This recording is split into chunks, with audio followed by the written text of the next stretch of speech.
이번에 당선되면 삼선해갖고 그 국회에 꽂힌 상임위원장이 될 수 있는데 뭐 지금 생각하시는 상임위원장이 있는지 그래서 활동을 어떻게 하실 건지 듣고 싶습니다.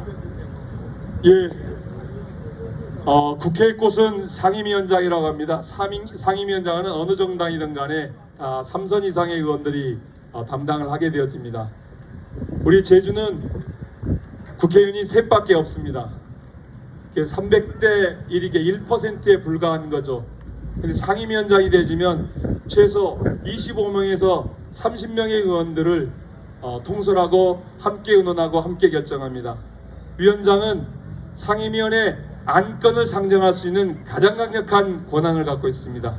그 권한을 가지고 정부와 많은 것을 협상할 수 있습니다. 그것들을 통해서 제주의 부족한 정치력을 극복할 수 있을 거라고 생각이 되어집니다. 저는 앞으로 상임위원장이 되어지면 농해수위 또는 문강위 또는 국토위 또 복지위 등을 더 고민할 수 있을 것 같은데요. 1차적으로는 제가 지난 8년 동안 사실상 농업정책을 해왔기 때문에 농해수위를 꼭 해보고 싶다는 말씀을 드리고 싶습니다. 질문하겠습니다. 예, 미스라인 제주 양대현 기자입니다. 질문하겠습니다. 국민의힘 고기철 예비 후보는 비록 제주도 지방경찰청장을 지냈지만 인생의 대부분을 제주를 떠나서 선거 때가 되어서 서귀포시 발전을 이야기한다는 비판이 일부 일고 있습니다.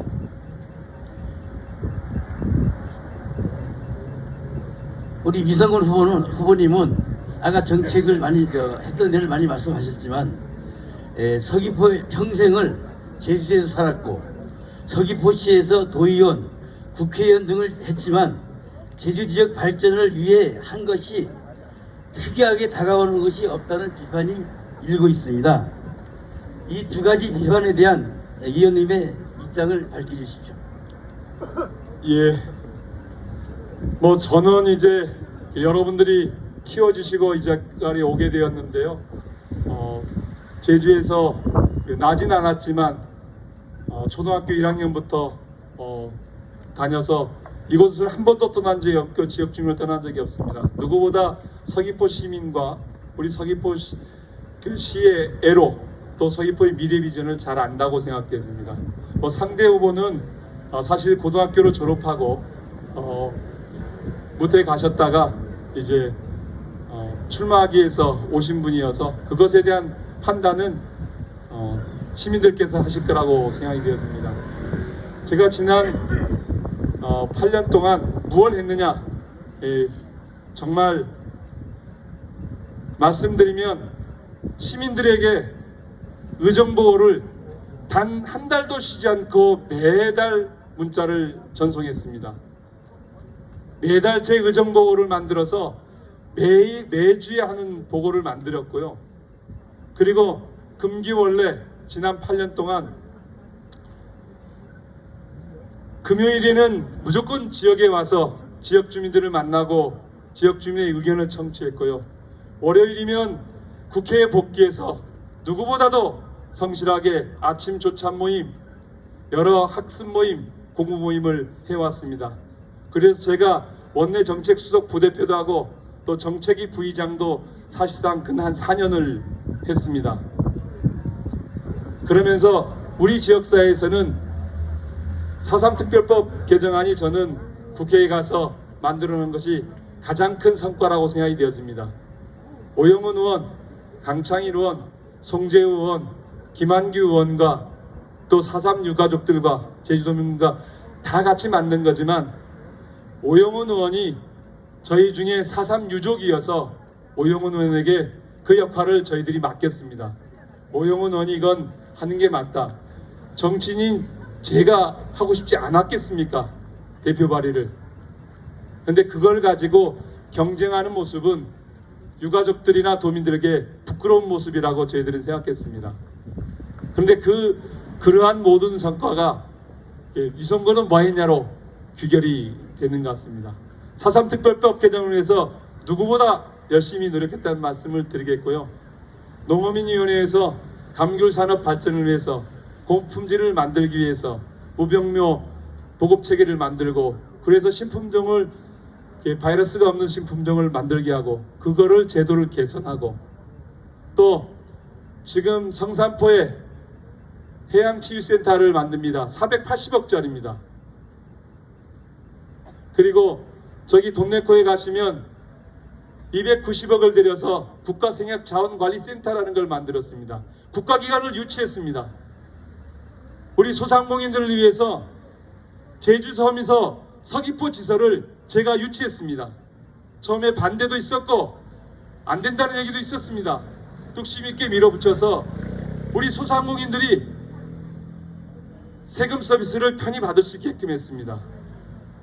코로나 때 우리 소상공인들이 상담도 못 받고 있어서 소상공인 지원센터를 서귀포에 만들도록 했습니다. 그래서 지금 많은 소상공인들이 가서 상담을 하고 있습니다. 그것만이 아닙니다. 특별급세 어느 국회의원보다 더 많이 가져다 우리 지역에 학교를 만드는데, 그 다음에 위험한 도로를 개설하는데, 지금 여러분 516 가다 보시면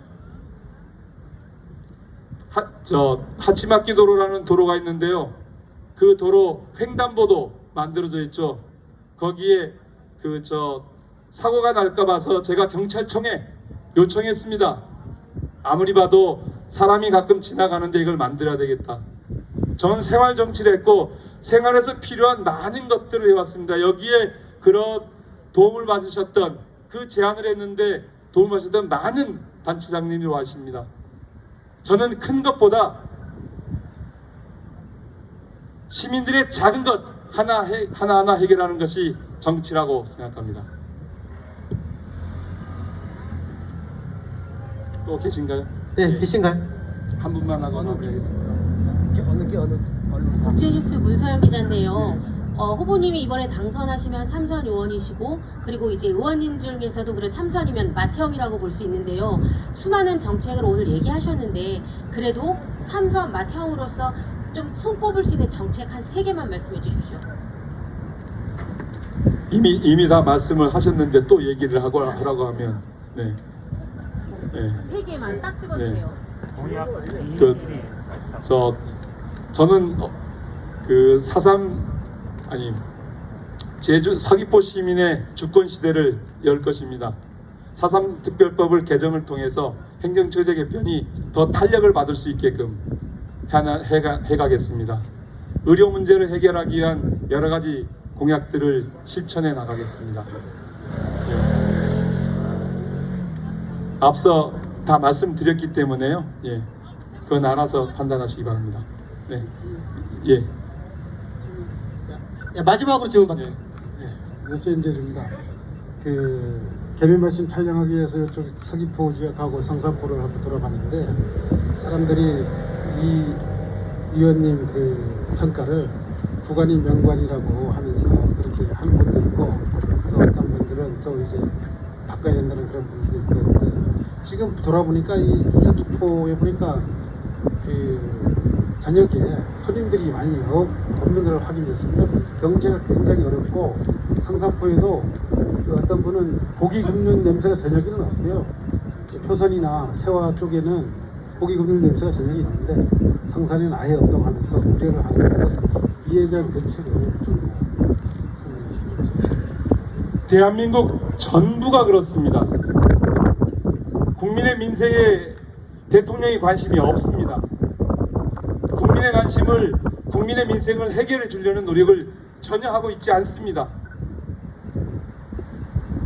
그래서 우리 국민들이 정말 절규하고 이럼에도 불구하고 아무런 대책을 내놓고 있지 않습니다. 국회의원인 제가 지금 할 수 있는 일이 없는 상황입니다. 저희들이 얘기하면 듣질 않거든요. 저는 그 말씀에 대해서 이렇게 말씀드리고 싶습니다. 윤석열 대통령 국정기조를 바꾸세요. 그리고 국민의 목소리를 들으세요. 이상입니다. 이상으로 마치겠습니다. 네, 그럼 이상으로 위성군 예비후보 정책 발표 기자회견을 모두 마치겠습니다. 참석해